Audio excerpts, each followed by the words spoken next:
Good afternoon, sir. Good afternoon. Good afternoon.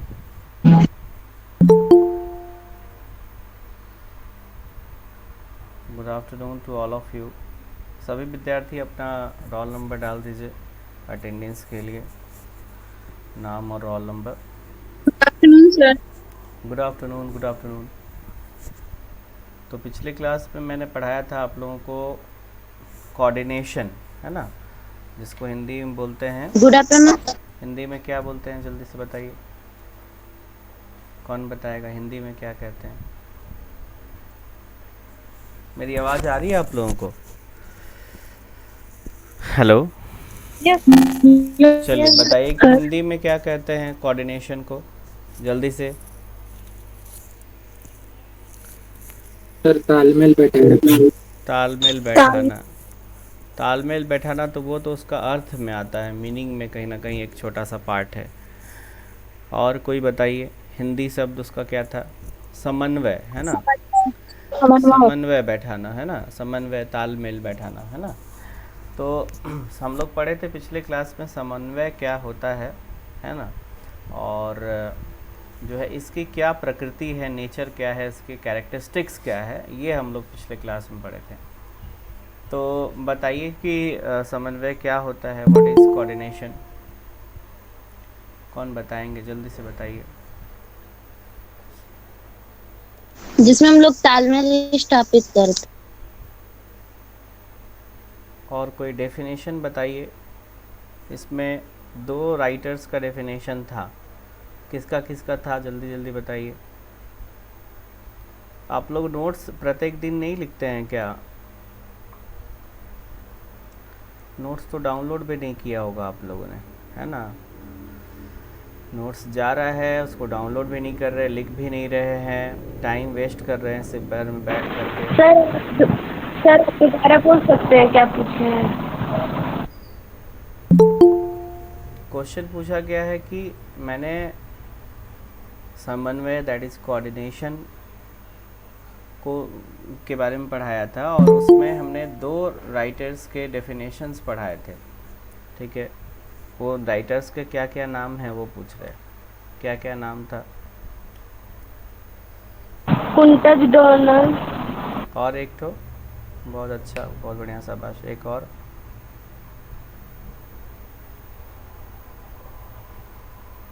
कुंटस Donal के बाद and हम्म, मैफलैंड।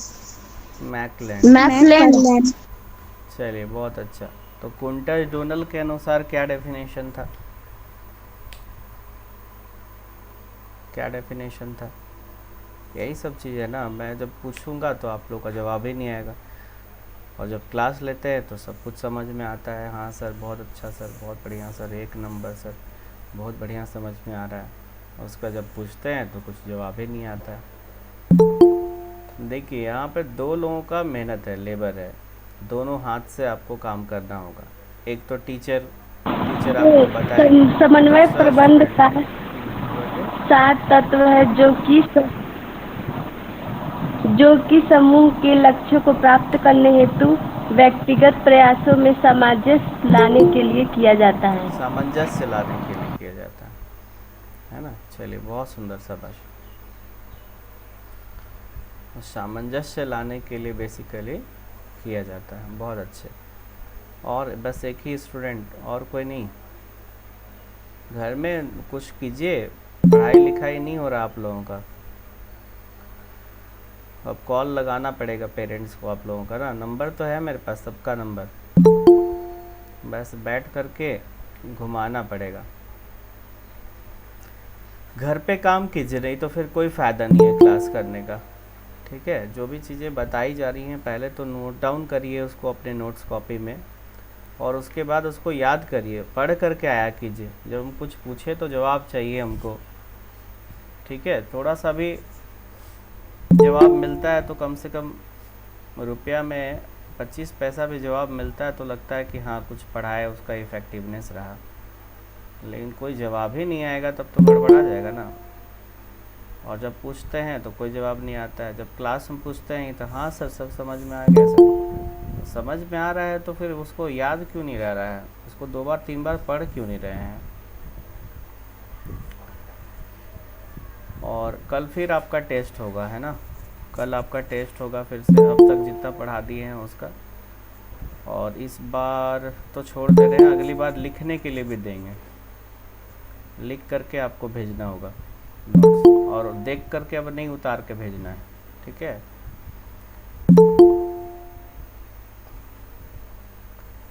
चलिए तो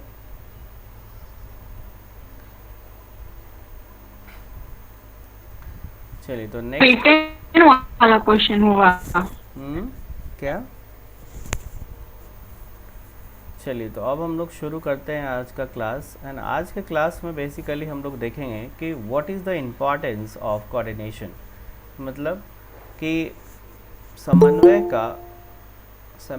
का क्या महत्व होता है, दैट इज समन्वय का महत्व, इम्पॉर्टेंस ऑफ कोऑर्डिनेशन। अभी हम लोग क्या पढ़ने वाले हैं, चलिए, इम्पोर्टेंस ऑफ समन्वय का महत्व है। समन्वय का महत्व। अभी देखिए, हम जिनसे पूछेंगे अभी बता नहीं पाएंगे। अभी देखिए ये लोग कहाँ गायब रह रहा है पता नहीं। चलिए तो पूछते हैं, पूजा सिंह रोल नंबर 203। अभी हम लोग क्या पढ़ने वाले हैं?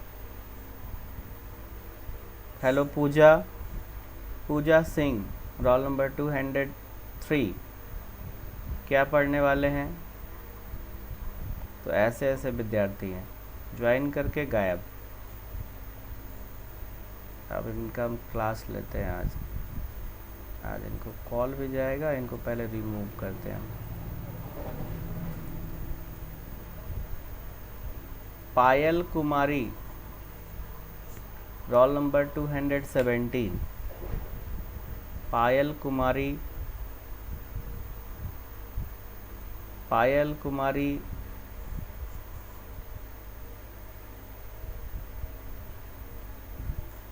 क्या क्या रोल नंबर है? एक का 217।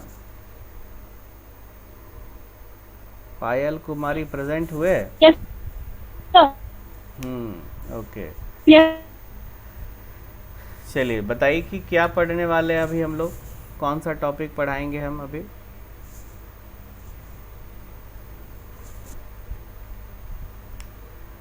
हेलो पायल कुमारी, आवाज़ नहीं आ रही है आपकी। आवाज़ मेरी आ रही है आपको?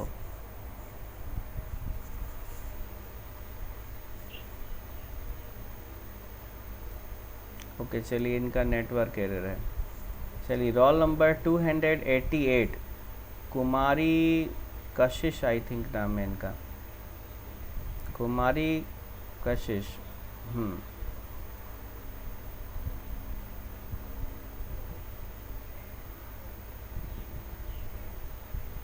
रोल नंबर 288, जल्दी से बताइए क्या पढ़ने वाले हैं?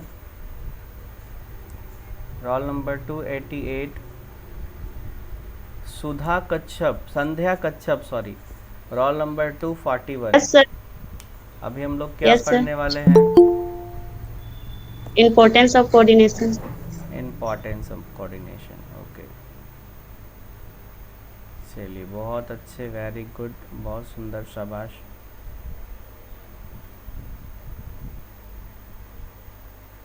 सुमन Kumari roll number 226। Yes sir. अभी हम लोग क्या पढ़ने वाले हैं? सर समन्वय का महत्व। चलिए वेरी गुड, बहुत बढ़िया, शाबाश। तो अभी जो है सारे लोग थोड़ा एक्टिव हैं। अब चलिए शुरू करते हैं। आज के क्लास में बेसिकली हम लोग सीखेंगे कि समन्वय का क्या महत्व है, what is the importance of coordination. तो चलिए शुरू करते हैं। आज हम लोग यहाँ से शुरू करेंगे, दैट इज़ समन्वय का महत्व, इम्पॉर्टेंस ऑफ कोऑर्डिनेशन। तो सबसे पहले देखिए लिखा हुआ है क्या क्या इम्पॉर्टेंस है। तो कुछ इम्पॉर्टेंस बताने से पहले एक चीज़ मैं आपको बताना चाहूँगा कि देखिए, जैसे पिछले क्लास में हमने आप लोगों को एक फ़ोटो दिखाया था, एक पिक्चर दिखाई थी, जिसमें एक बंदा जो है वो ऊपर चढ़ करके बल्ब को चेंज कर रहा था, फ्यूज़ बल्ब को चेंज कर रहा था, और नीचे जो है उसके साथी उसको सहारा दे करके उठाए हुए थे ताकि वो बल्ब को क्या कर सके, चेंज कर सके। तो इससे ये पता चलता है कि ये जो है आपस में तालमेल बैठा करके किसी लक्ष्य को प्राप्त कर रहे हैं, है ना। तो किसी भी लक्ष्य को प्राप्त करने के लिए कहीं ना कहीं हम लोगों को क्या चीज़ की ज़रूरत होती है, तो कोऑर्डिनेशन की ज़रूरत होती है, समन्वय की ज़रूरत होती है। तो अब हम लोग एक एक करके देखेंगे कि क्या इम्पोर्टेंस है आपके समन्वय का। तो सबसे पहला लिखा हुआ है, देखिए लिखा हुआ है बेहतर परिणाम, बेटर रिजल्ट।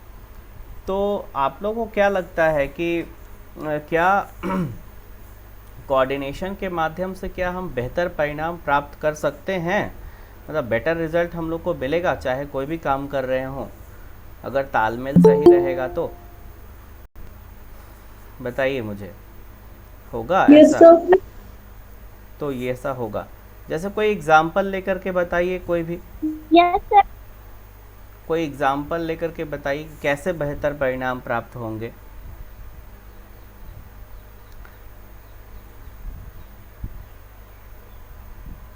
सर दोनों एक दूसरे का सपोर्ट मिलकर कर सकते हैं। सपोर्ट जब मिलता है तो काम बेहतर होता है ना। जैसे कि मान लीजिए एक पेन बनाना है और उसमें मान लीजिए दो काम है, एक है पेन का रिफिलिंग करना और एक है पेन को असेंबल करना, ठीक है, मतलब सॉरी पेन को फिलिंग करना, पेन का मतलब इंक को फिलिंग करना, और दूसरा पेन को असेंबल करना, दो काम है। तो एक बंदा क्या कर रहा है, जो है इस पेन में जो है क्या कर रहा है, जो है फिलिंग कर रहा है, मतलब इंक को फिल कर रहा है, और जो है दूसरा बंदा उसको क्या कर रहा है, फटाफट जो है उसका ढक्कन, उसका पीछे का, आगे का जो है उसको लगा उगा करके फिट कर रहा है, ठीक है ना। तो अगर हम बोलें कि दोनों का तालमेल अच्छा बना रहे, मतलब वो अपना जो है अपना काम, मतलब कि वो इंक फिलिंग का काम और एक असेंबलिंग का काम अगर एक कंटिन्यूअस बेसिस पे अच्छे तरीके से चलता है, दोनों का तालमेल अच्छा बैठा रहता है, दोनों कोई इन द सेंस काम करते हैं और बेहतर तरीक़ा से काम करते हैं, तो उस केस में क्या होगा, तो उस केस में होगा ये। अच्छा, मेरा स्क्रीन प्रेजेंट हो रहा है आप लोगों को? No sir, no sir. Oh अच्छा, इसीलिए ना आप लोग को दिखाई ही नहीं दे रहा होगा ये सब चीज़। ओके, मेरा अभी पेन जो मैं दिखा रहा था वो दिख रहा था आप लोगों को? Yes sir. Yes sir. Yes sir. अब और अच्छे से दिखाई देगा, वेट।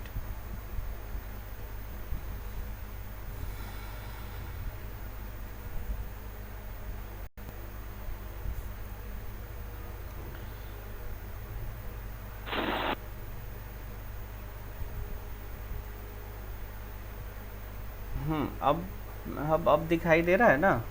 हेलो? Yes sir. हाँ, तो अब देखिए, जैसे मैं बता रहा था कि पेन को हम लोग जो है क्या कर रहे थे, मतलब पेन का प्रोडक्शन कर रहे थे। पेन के प्रोडक्शन में दो काम मैंने डिसाइड किया। एक काम जो है पेन में फिल को, मतलब इंक को फिल करना, और दूसरा असेंबलिंग का काम करना, ठीक है। तो अगर दो व्यक्ति इसमें लगे हुए हैं, दो बंदा इसमें लगा हुआ है, तो अगर ये दोनों अच्छे से काम करेंगे अपना, ठीक है, इन दोनों के बीच तालमेल अच्छा बना रहेगा, मतलब एक जो है रिफ़िल करके दे रहा है और दूसरा उसको रिसेंबल कर रहा है, तो आराम से किसी भी काम को बेहतर ढंग से किया जा सकता है और उसका रिज़ल्ट जो होगा वो अच्छा होगा, ठीक है, वो उसका रिज़ल्ट जो होगा वो बेहतरीन होगा। मान लीजिए बीच में एक ब्रेक हो गया, एक का रुक गया, तो अब क्या है, दोनों काम एक ही बंदा को करना पड़ेगा, रिफ़िलिंग भी करना होगा और जो है असेंबलिंग भी करना होगा, तो उसमें क्या होगा, समय भी ज़्यादा लगेगा, है ना, और काम भी कम होगा, प्रोडक्शन कम हो जाएगा। तो कोऑर्डिनेशन की मदद से हम लोग क्या करते हैं, बेहतर रिजल्ट प्राप्त करते हैं। समझ में आई बात? चलिए, तो पहला जो हम चल रहे थे, बेहतरीन परिणाम बेहतर रिजल्ट होता है। जैसे यहाँ क्या लिखा हुआ है, देखिए इसको भी पढ़ देता हूँ। बोलता है कि समन्वय के माध्यम से व्यवसाय के विभिन्न क्रियाकलापों में बेहतर परिणाम प्राप्त किया जा सकता है। समन्वय एक दूसरे के कार्य को बेहतर बनाता है और एक साथ करने के लिए प्रेरित करता है, ठीक है। तो ये आराम से समझ में आ गया, कोई दिक्कत है इसमें आप लोगों को? No sir. ओके, चलिए अब दूसरा देख रहे हैं हम लोग, मितव्ययिता और कार्यकुशलता। जैसे यहाँ दो वर्ड्स यूज़ किए गए हैं, मितव्ययिता और कार्यकुशलता। तो मितव्ययिता को इंग्लिश में यहाँ पर लिख रहे हैं हम लोग इकोनॉमी, और कार्यकुशलता को हम लोग लिख रहे हैं एफिशिएंसी, ठीक है। तो मितव्ययिता का मतलब होता है ना काम को कम खर्च में तैयार करना। जैसे कोई प्रोडक्शन का काम कर रहे हैं तो जाहिर सी बात है कि उसमें जैसे पेन का प्रोडक्शन कर रहे थे तो क्या इसमें खर्च तो लगेगा ही ना, पैसा तो लगेगा ही ना। तो बोलता है कोऑर्डिनेशन की मदद से आप किसी भी वस्तु के लागत को थोड़ा कम कर सकते हैं, ठीक है, क्योंकि जो और दूसरा चीज़ है कि टाइम भी कम कर सकते हैं, मतलब जल्दी जल्दी कोई भी चीज़ तैयार होगा और कम खर्च में किसी भी चीज़ को हम लोग तैयार कर पाएंगे। मतलब कोऑर्डिनेशन जो है आपके किसी वस्तु के बनाने के लागत को कम करता है या किसी भी चीज़ को सस्ता बनाता है, इकोनॉमी करता है, और साथ ही साथ जो है टाइम पे कंप्लीट करने के लिए जो है मतलब उत्तरदायी होता है। तो ये चीज़ था, तो ये समझ में आया आप लोगों को। दैट इज़ यहाँ देखिए लिखा हुआ है। अब क्या लिखता है, बोलता है समन्वय के माध्यम से किसी भी कार्य को मितव्ययी अर्थात यहाँ पे 2 बार अर्थात हो गया है, इसको एक बार कम कर देते हैं।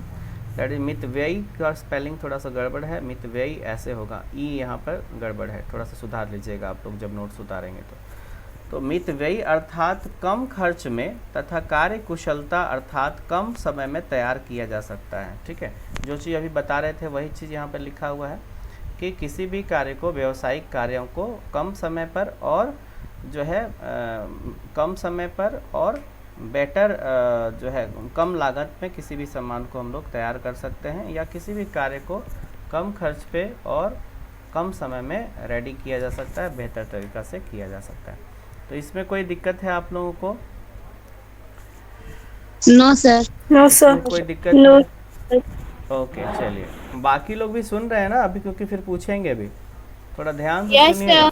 और जो नहीं पूछेंगे उनका रोल नंबर, जिनका जो नहीं बताएंगे और जो नहीं सुन रहे हैं, जो इधर उधर भागे हुए हैं, जो है घूमने गए हुए हैं और अपना सिर्फ जो है माइक ऑन करके लॉगिन करके छोड़ दिए हैं, तो उनका रोल नंबर नोट करेंगे हम और उनके पेरेंट्स से बात करेंगे, और या तो फिर क्लास सस्पेंड करेंगे 10 दिन के लिए बाहर, फिर एंट्री ही नहीं लेंगे उनका, फिर उनका नोट्स भी छूटेगा और ये भी छूटेगा।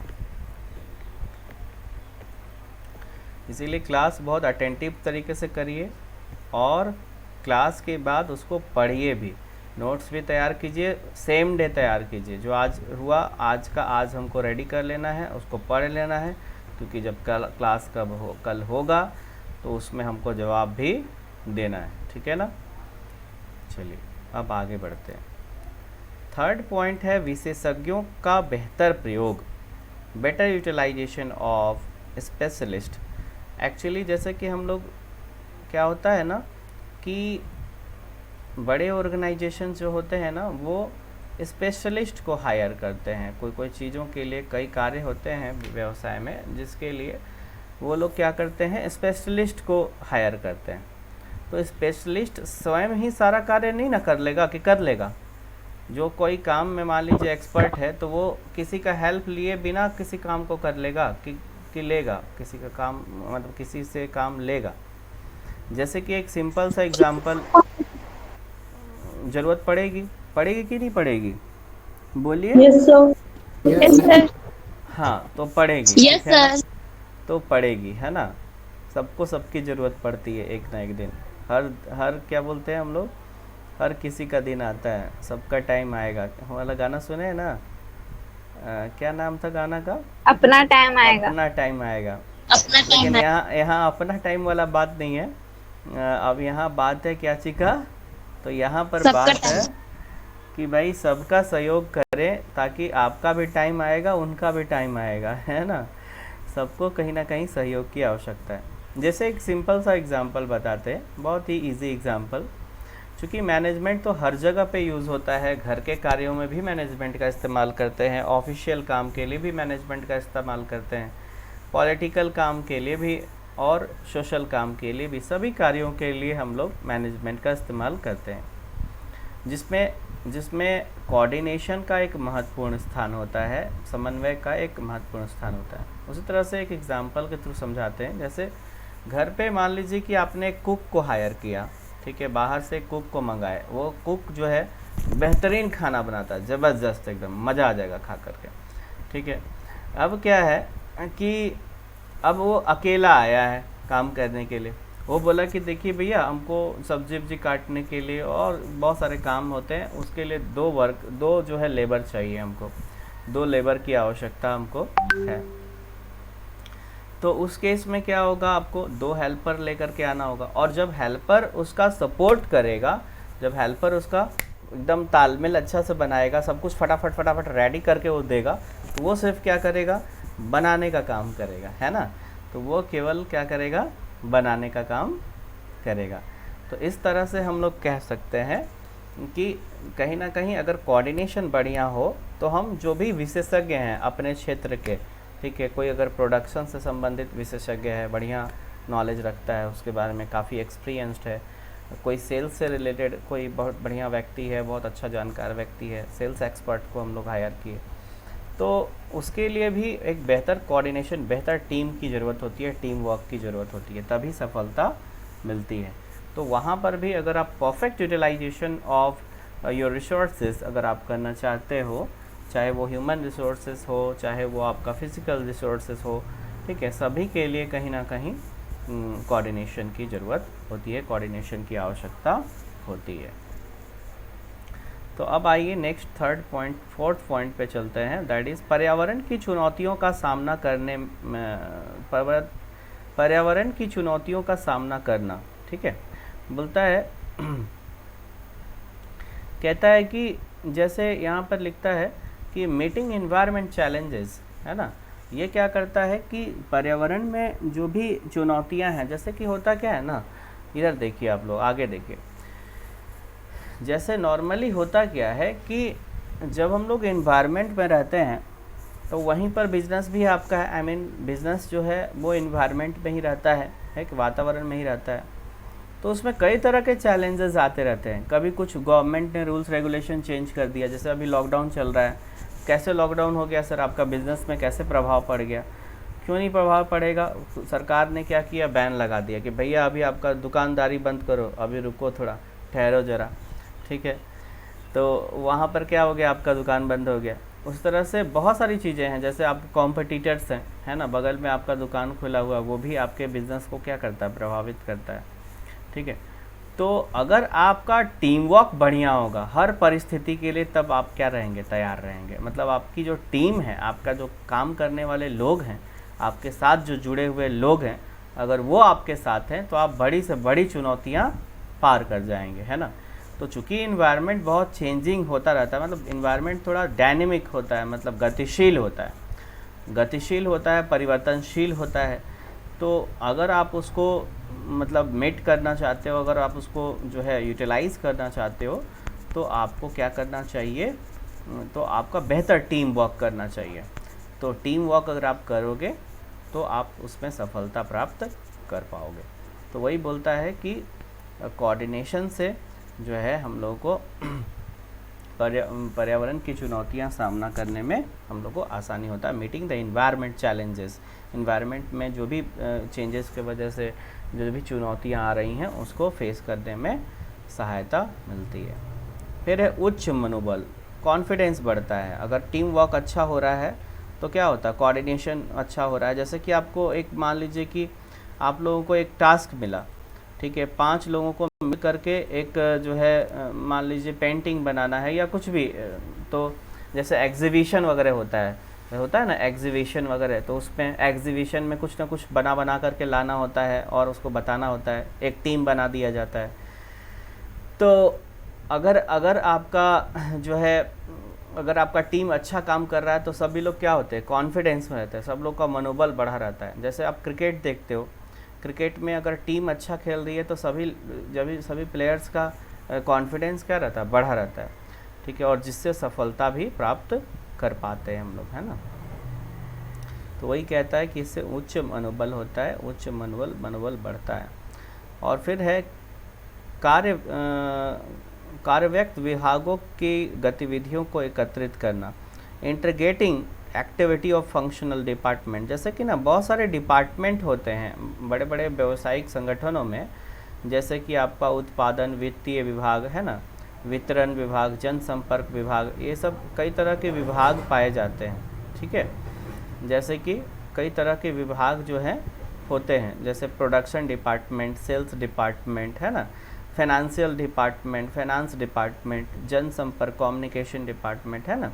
तो इस तरह से बहुत सारे डिपार्टमेंट्स होते हैं, परचेज डिपार्टमेंट, सेल्स डिपार्टमेंट, है ना, पैकिंग डिपार्टमेंट, स्टोरिंग डिपार्टमेंट, और कई तरह के डिपार्टमेंट्स बनाए जाते हैं, ठीक है, ह्यूमन रिसोर्स डिपार्टमेंट, है ना।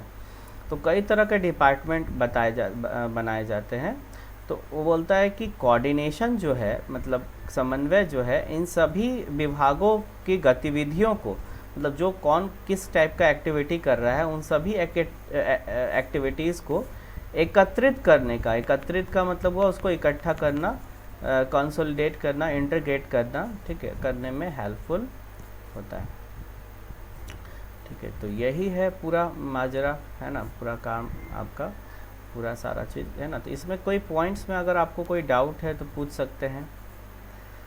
ये हमने आपको 6 पॉइंट्स आपको पढ़ाया, इसमें इम्पॉर्टेंस ऑफ कोऑर्डिनेशन, इसमें कहीं कोई डाउट है आप लोगों को तो पूछिए।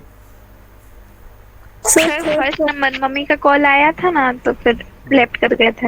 अच्छा, फर्स्ट नंबर, ओके, चलिए तो फर्स्ट नंबर को एक बार देख लेते हैं। बेहतर परिणाम, इसमें क्या है, बेहतर परिणाम का मतलब कोऑर्डिनेशन जो है ना, बेहतर परिणाम देता है। अगर आप एक दूसरे के साथ जो है मिलजुल करके काम कर रहे हैं तो उससे रिज़ल्ट क्या होगा, बेटर होगा, बेहतर होगा। तालमेल कर्मचारियों के बीच अच्छा बन रहा है तो उससे किसी भी काम को सहायता मिलेगी और बेटर रिज़ल्ट मिलेगा। तो ये चीज़ था इसमें। तो ये क्लियर हुआ आप लोगों का?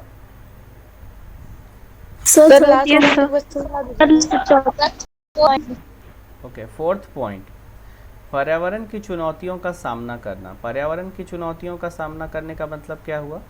पर्यावरण की चुनौतियों का सामना करने का मतलब हुआ कि देखिए, सबसे पहले ये समझिए, जैसे यहाँ लिखा है कि पर्यावरण परिवर्तनीय तथा जटिल प्रकृति के होते हैं। जो है पर्यावरण जो होते हैं ना, वो परिवर्तनीय होते हैं, डायनेमिक होते हैं, गतिशील होते हैं, और कॉम्प्लेक्स होता है उसको समझना, चीज़ों को ये करना। तो बोलता है विभिन्न विभागों की क्रियाओं के उचित समन्वय इन चुनौतियों को प्रभावी रूप से सामना करने में मदद मिल सकती है। कहने का मतलब ये हुआ कि अगर आप अच्छा से जो है पर्यावरण, देखिए सबसे पहले ये समझिए कि पर्यावरण जो होता है ना, वो डायनेमिक होता है, गतिशील होता है, उसको बहुत सारी चीज़ें प्रभावित करती है। जैसे आपका झारखंड सरकार ने ऑर्डर निकाल दिया कि भैया अभी दुकान बंद करना है, तो आपको क्या करना पड़ा, दुकान बंद करना पड़ा। तो कहीं ना कहीं गवर्नमेंट क्या कर रहा है, आपके प्रभावित कर रहा है आपके बिजनेस को, है ना, लेकिन आप उसको प्रभावित तो नहीं कर पा रहे, आप तो कुछ नहीं बोल पा रहे उसको, आप तो कुछ कर नहीं पा रहे कि आप दुकान खोल नहीं पा रहे, ऐसा तो नहीं हो रहा। तो इस तरह से बहुत सारी समस्याएं होती हैं जो चलते रहती हैं, जो व्यवसाय के सामने आते रहती हैं। तो बोलता है कि समन्वय उस पर हेल्प करता है। समन्वय का मतलब कोऑर्डिनेशन, जो भी आपके कर्मचारी हैं, जो भी लोग हैं आपके, अगर वो एक साथ रहते हैं, हम लोग सब एक साथ रहते हैं, तो इन सब चुनौतियों से सामना करने में क्या होता है, हम लोग को हेल्प मिलता है। तो यही चीज़ कह रहा है। जैसे कि मान लीजिए कि कॉम्पिटिटर है, बगल में एक दुकान खुल गया, आप भी एक दुकान खोल के बैठे थे, आप कोई दुकान बगल में नहीं था, एक और दुकान खुल गया, तो उससे क्या हुआ, आपकी चुनौतियाँ बढ़ गई, आप सामान को बेचना मुश्किल है। तो उस समय आपको, आपका जो वर्कर हैं, आपके जो साथी हैं, वही आपको हेल्प करते हैं। अगर उनके बीच अच्छा तालमेल है, ठीक है, तो और बेहतर तरीक़ा से काम करके जो है अपने सेल्स को डाउन होने से बचा सकते हैं, है ना, और जो है ज़्यादा से ज़्यादा लाभ कमा सकते हैं। उस तरह से समझ सकते हैं इसको। और कुछ बताइए इसमें, और कोई दिक्कत है इसमें? थर्ड पॉइंट, 6 पॉइंट है ना। 6 पॉइंट में कह रहा है कि कार्य व्यक्त विभागों की गतिविधियों को एकत्रित करना। जैसे होता क्या है ना कि बहुत सारे डिपार्टमेंट होते हैं, बड़े ऑर्गेनाइजेशंस में अलग अलग डिपार्टमेंट होता है, जैसे प्रोडक्शन डिपार्टमेंट, फाइनेंस डिपार्टमेंट, है ना, सेल्स डिपार्टमेंट, अलग अलग डिपार्टमेंट्स होते हैं। तो इन सारे डिपार्टमेंट में क्या क्या बातें हो रही हैं, क्या क्या एक्टिविटीज़ हो रही हैं, उन सभी को इकट्ठा करने में बोलता है, उन सभी को एकत्रित करने में, उन सभी को इंटीग्रेट करने में, ठीक है, आपका जो ये है मदद करता है, इन द सेंस कि दैट इज कोऑर्डिनेशन। नहीं समझ में आया? ओके, फिर से समझिए, एक बार और समझिए। जैसे नॉर्मली अभी हाँ एक मिनट। हाँ, सर अलग अलग डिपार्टमेंट का जो बात विवाद होता है उसको इकट्ठा वाद करना। विवाद भी, और जो जो क्रियाकलाप जो कर रहे हैं हम लोग, जो भी क्रियाकलाप हो रहा है ना, हर एक डिपार्टमेंट में कुछ ना कुछ एक्टिविटीज़ हो रही है ना, हर एक डिपार्टमेंट कुछ ना Yes, कुछ sir. तो कर रहा है। उन सभी के इन्फॉर्मेशन को गैदर करने में, है ना, उन सभी को कहीं ना कहीं तालमेल की ज़रूरत है। जैसे प्रोडक्शन डिपार्टमेंट जो है वो कहीं ना कहीं एक बार सेल्स डिपार्टमेंट से भी बात कर लेगा कि भैया सेल कैसा हो रहा है, माल निकलेगा तभी ना प्रोडक्शन करेंगे। सब एक दूसरे से क्या है, जुड़े हुए हैं। ठीक है, जैसे कि अगर सेल करना है, सामान बना के रखना नहीं है, बेचना भी तो है, तो सेल्स डिपार्टमेंट कहीं ना कहीं एक बार प्रोडक्शन डिपार्टमेंट से ज़रूर बात करेगा, या प्रोडक्शन डिपार्टमेंट सेल डिपार्टमेंट से ज़रूर बात करेगा कि भैया कितना प्रोडक्शन किया जाए। ठीक है, तो आपस में कम्युनिकेट करके इन्फॉर्मेशन गैदर करते हैं वो लोग। ठीक है, तो उनके बीच एक तालमेल की ज़रूरत होती है। तो वही कह रहा है कि अगर उनको उनके बीच तालमेल बैठाना है तो आपको कोऑर्डिनेशन का यूज़ करना पड़ेगा। 1 सेकेंड रुकिए। किन्हीं को और कुछ डाउट है तो पूछिए। हेलो, मेरी आवाज़ आ रही है आप लोगों को? हेलो, हाँ, चलिए ठीक है, तो आज इतना ही रखते हैं, है ना। चलिए, thank you, have a nice day. खुश रहिए, मस्त रहिए, पढ़ते रहिए, नोट्स बनाते रहिए और हमको भेजते रहिए नोट्स बना के, ठीक है ना। चलिए, thank you, have a nice day आप सभी को।